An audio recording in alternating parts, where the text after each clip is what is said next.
Good morning, everyone, and welcome to the Village of Lyons. We appreciate your attendance. My name is Kevin Thomas. I'm the media contact for the Village of Lyons, along with Ray Hanania. I'm here today with Mayor Chris Getty, Lyons Police Chief Tom Harrion, Assistant Chief Detectives and personnel from the Lyons Police Department, and the BNSF Railroad Police. Speaking today are going to be Mayor Chris Getty, and Getty is spelled G-E-T-T-Y, Police Chief Tom Harrion, and Harrion is H-E-R-I-O-N. After their initial comments, we'll open it up for some questions, and immediately following the press conference, I will have available a media packet for anyone that is interested. Please see me afterwards, and I'll make sure you get that. Without further ado, I will welcome up Mayor Chris Getty. Thank you for your attendance today.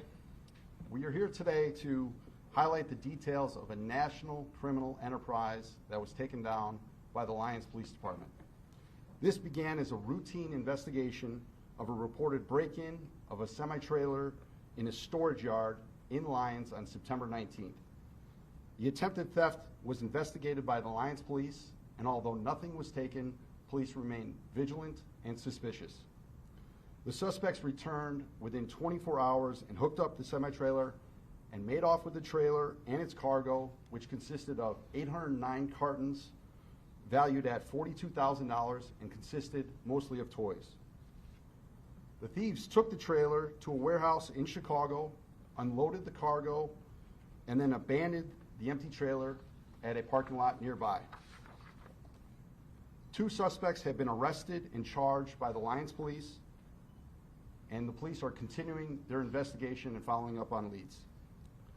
This is a great example of effective, professional, and diligent investigative police work by the Lyons Police. This incident started as a mere break-in with no theft, but then led to a national criminal enterprise where millions of dollars of stolen goods were recovered.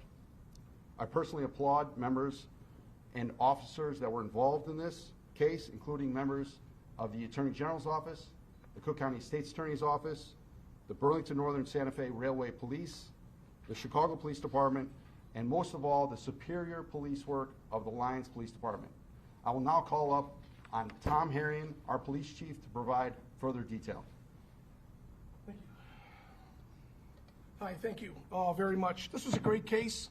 I remember when it started, we heard about the break-in in the storage yard of a vehicle that was containing toys. And then when it turned into a theft, our investigations division immediately jumped on this case. The date of the original incident was September 19th, 2023. Again, where the truck was opened up, it was reported, and then we followed through on the investigation afterwards after the vehicle was stolen. The detectives coordinated with Travelers Insurance, the victim, and we were able to identify the location of 5420 West Roosevelt Road in Chicago where these items were taken. We then coordinated with property management, and we were able to gain additional information through surveillance and just hours of watching activity at that location. We were able to identify multiple subjects who were unloading our merchandise, let alone the possibility of having additional merchandise inside this location. We coordinated with the Cook County State's Attorney's Office after obtaining enough probable cause for a search warrant. That search warrant was executed on October 6th. When the warrant was executed, we took 5 subjects into custody. 3 were subsequently released. 2 were charged. The 2 individuals to my right are identified. I'll go through their names and other information. The other 3 are still under investigation, as we feel there's a distinct possibility they have ties not only in the Chicago area, but in other states within the United States. The search of the location, when we first entered, we discovered our property, close to $50,000 worth of merchandise that the mayor spoke about, but also we uncovered a very large, vast amount of boxes of Nike shoes, Adidas shoes, and as you can tell here, there's a lot of merchandise that's here that were coming from different cartage thefts that we did not know about. It was just other items that we were able to recover, including Apple products. I mean, these jeans here are worth $350 each, called purple jeans. items that are coming from Supreme Clothing and Supreme Merchandise, which is a high-end merchandise organization which runs the Manhattan, New York, here in Chicago. Watches, high-end luxury watches, international watches. And some of these shoes that are here, even from Nike and Adidas, were not even released yet. So these items were stolen from different states, brought to that address on Roosevelt Road in Chicago. And they were operating out of there selling individual shoes, but also repackaging and selling their merchandise to wholesalers. It was a very in-depth investigation involving what other states were involved, BNSF Railroad. Some of these thefts were occurring on their property. Again, they were very aggressive in following through on this investigation and providing information not only to the Illinois Attorney General's office, but also working with the Lyons Police Department. We are currently coordinating with federal agencies because this is an interstate theft ring. So when you start looking at approximate value of close to $5 million in merchandise, I believe the Nike shoes were close to $3.5 million. Nike security personnel were present. I've coordinated with JB Hunt security personnel, Nike personnel, and also Adidas personnel. Nike said this was the biggest seizure of stolen merchandise they've had in the year 2023, and one of the biggest in history for Nike.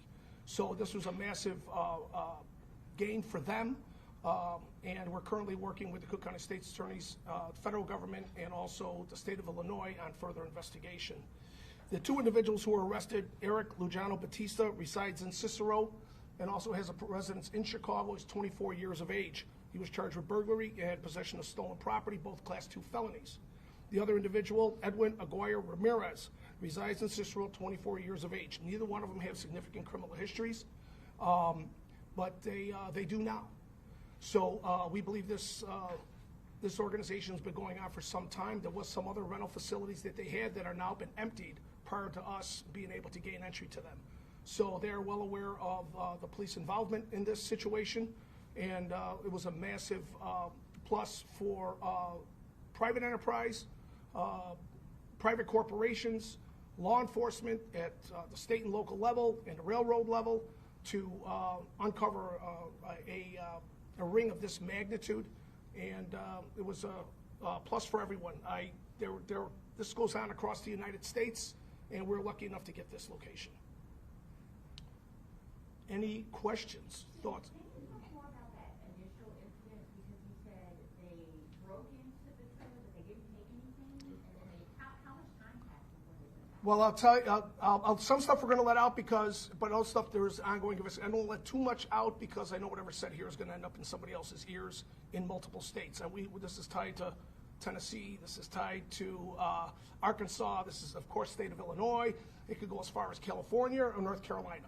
So that's just the tip of the iceberg on this. But there was an initial break into the vehicle. The victim called the police. We responded. The police officer took the report. He's standing here today, did an outstanding job, which led to further investigation, where we took good photos, and we were able to verify those photos at the location at 5420 West Roosevelt to determine enough probable cause for us through surveillance to be able to get a search warrant on that. Now later that morning, that item was stolen. That truck was stolen. What was how much later was the time frame from the initial report? Couple hours.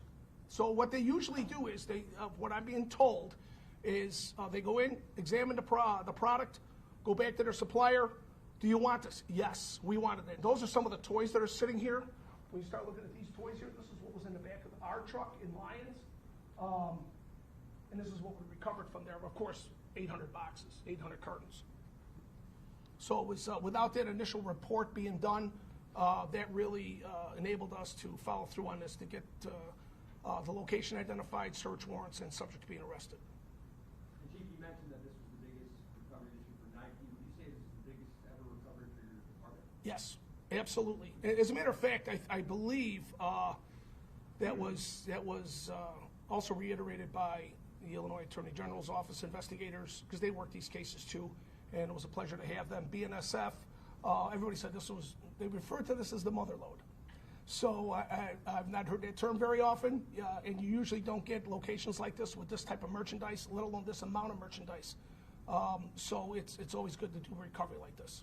And I know you mentioned how many different agencies were involved in this, but when you talk about a month for coming in and finding all this, how relieving is that for you and to see the success of your recovery?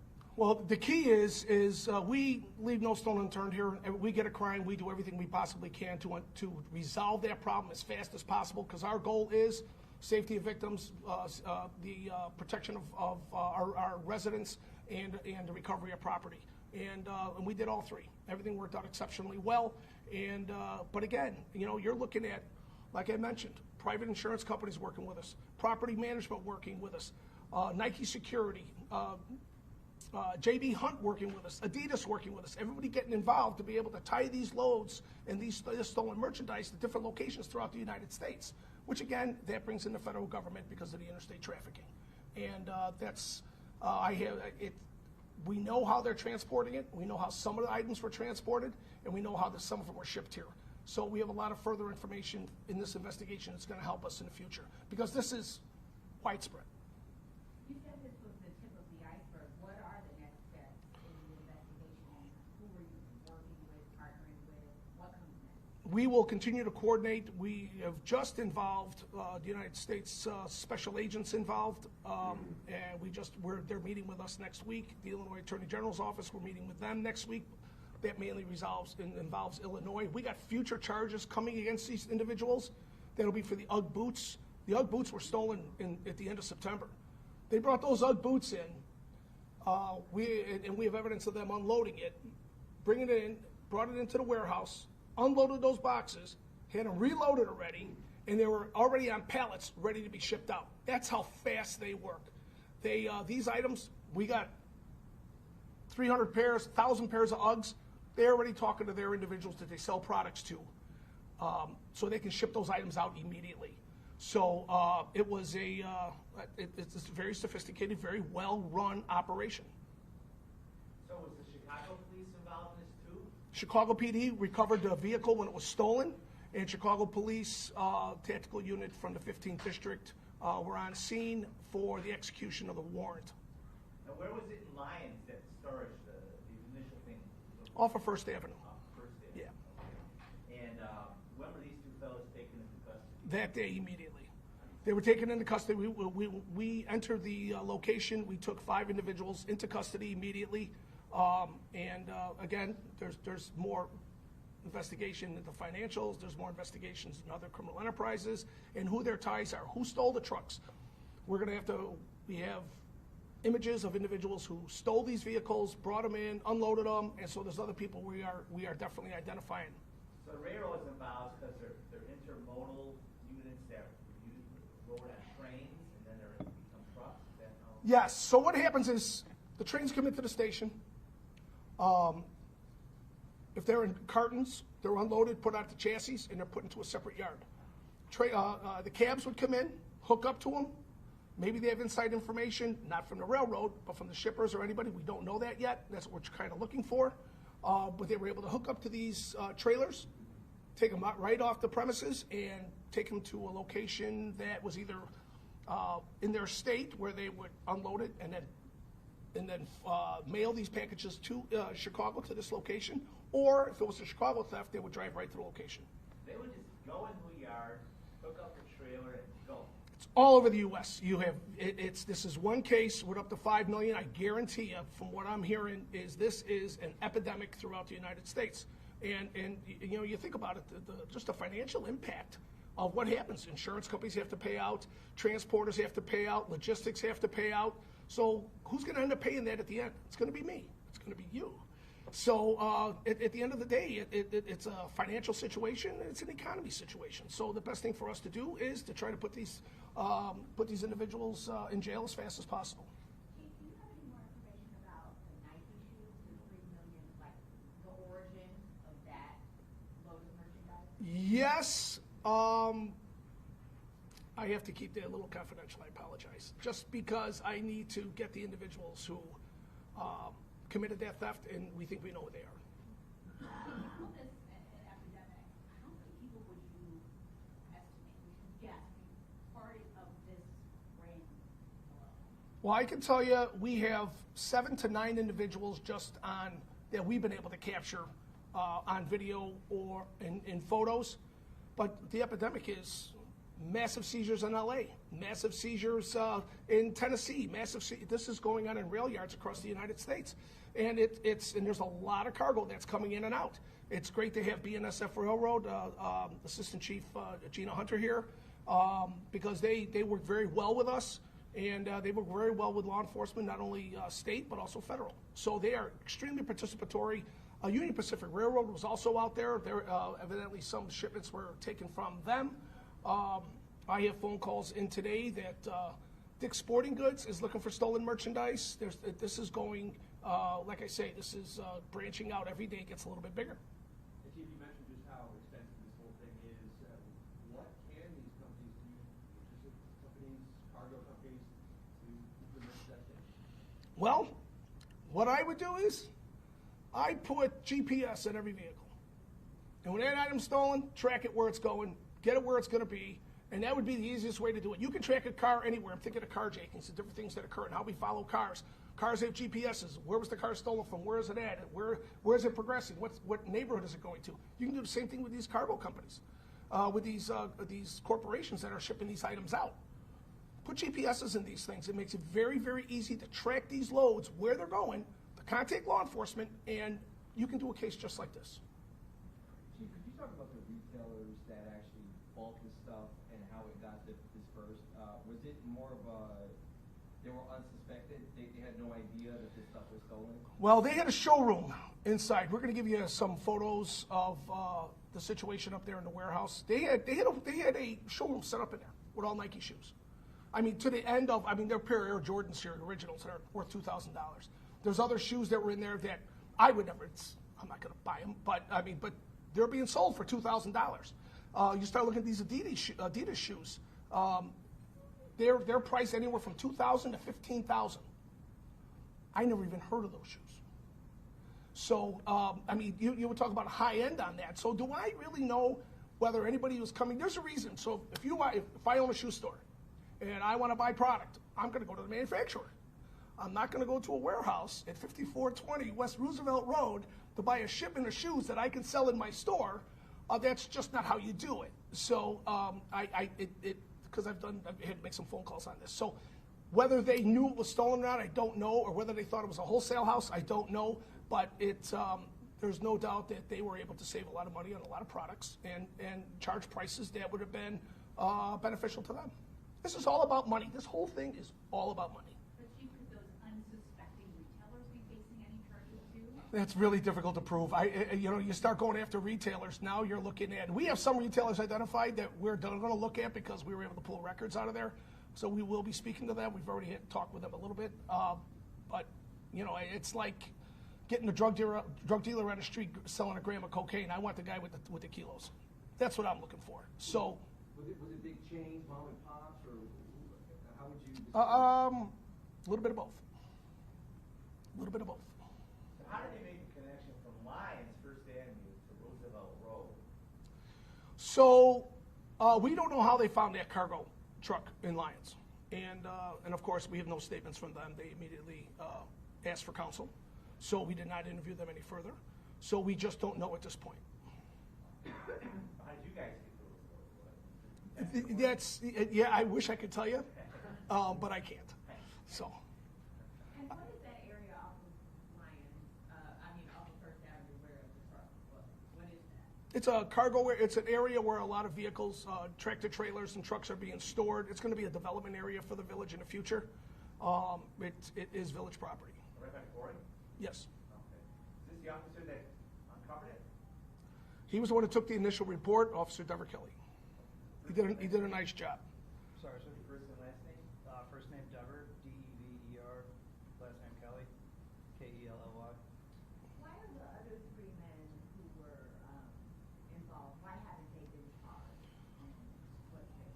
We could not tie them to a crime. They had initial claims. I'll just tell you straight out. They had initial claims that they were there as purchasers, and it just didn't make any sense where they were from because they were from another state. And we had nothing we could charge them with because they were not in possession of any of the items. The other 2 individuals who were charged were individuals that work there.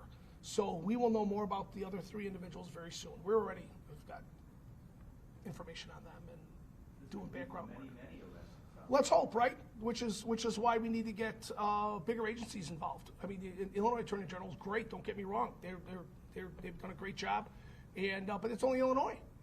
So we are going to charge with the UGGs, and we are going to charge for the Nike. I don't know. I'm not quite sure whether Lyons is going to do that, or we'll do it in a coordinated effort with the Attorney General's office and with special agents. We'll see. We have meetings next week on that. But definitely more charges forthcoming to these. Oh yes, absolutely. Absolutely. Every item here, I mean, you can do counts on everything. Every one of these is a victim. I mean, we're having a difficult time. I'm having a difficult time because we're contacting all those manufacturers. I can't get a hold of Supreme. I'm hoping this will get Supreme to call us because you have a Supreme T-shirt that I believe we have out here, $55 a piece on a T-shirt. Let alone, it's amazing. And again, I knew nothing about Supreme, so I need to start doing a little more reading on my clothing. So, but Kevin knew about Supreme, which was good. So he educated me. But it's high-end items. I mean, you're talking about manufacturers that are out a lot of money. But again, it's very hard to determine who the real victim is, right? Was UGGs paid out by the insurance company? Is the insurance company the victim? Is UGGs the victim? Is the transporter and logistics company the victim? Because everybody gets paid out along the way. So, I mean, this Adidas theft could be back to January, which is why I believe there were only 200 pairs of shoes, because I think most of their product were gone. Some of the Adidas shoes here were for, I don't know if the boxes are open, I can open them for you. Indiana State, Indiana University, Arizona State University, Kansas University. Those are their team basketball shoes. They're supposed to go to their teams to play basketball. And they never made it there. So they're selling a lot of high-end stuff, and they're making a lot of money. So they had a showroom right there on Roosevelt Road? Yes, they did. They had a showroom in there where people come in, and I'm guessing that the average citizen is not coming in. This place operated under the name of Ozzy's Shoes, O-Z-Z-I-E-S, Shoes. And they did do some social media sales, but I think that was a showroom for people who wanted to come in and buy. What do you want to buy? This is what we have. And it was pick what you want, and we'll ship it to you. What was really indicative was those UGG shoes, how fast they came in and how fast they were going out. That was amazing. Does that mean court appearances are still pending? Court appearances are pending, yes. I'm not sure what the bond was. I believe they were probably released just based on the bond requirements on the Safety Act. I'm guessing that they were released immediately, which is encouraging. Comment, the railroad police, Officer Kelly, you want to say anything? I'm good, thanks. Officer Kelly, how many years have you been with the department? I'm coming up my second year. Would the railroad police be able to talk about how extensive this problem is across the country when it comes to these trailer thefts? If BNSF wants to talk about how common this is, I can tell you the conversations I've had with security, personnel from these corporations, it's extensive. And it's happening across the country, and they're constantly chasing this problem. So it is going on all over. Has it just gotten worse, or is it right now plateaued, or where are we? Oh no, it's been pretty steady, but I think it's getting worse. I mean, I was talking to some of the security representatives. They had a massive seizure in LA, and this was much bigger than LA. So they said that we're constantly chasing these loads down across the country. There's some small ones. Don't get me wrong. There's people who you'll break into a truck and just take items off. They're not stealing the chassis and everything. And those are small, probably mom and pop places that they're selling to. But when you start talking about situations like this, you know, it's pretty extravagant.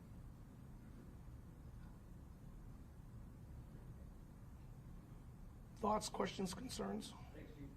No, hey, thank you so much. I can't thank you enough. This was, again, a combined effort of a lot of law enforcement agencies and the private sector corporations and private sector community in helping us. Without everybody, it's just not going to work. So I really appreciate it. Thank you.